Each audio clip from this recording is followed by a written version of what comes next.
একটি দুর্দান্ত রেসিপি। শীতের শুরু আর এই শীতের তুলে নিচ্ছি।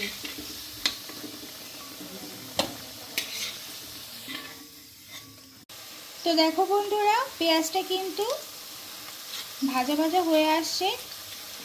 আর কিন্তু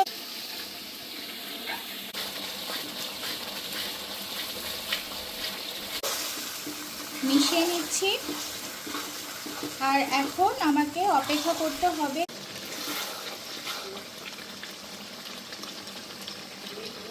তো দেখো বন্ধুরা, মাংস কিন্তু মাংসের মশলা কিন্তু একেবারেই মাংসের সঙ্গে মিশে গেছে আর খুবই ভালো। দেখো বন্ধুরা, আমার হাঁসের মাংস রান্না করা কিন্তু একদমই শেষ। আমি কিন্তু গ্রেভি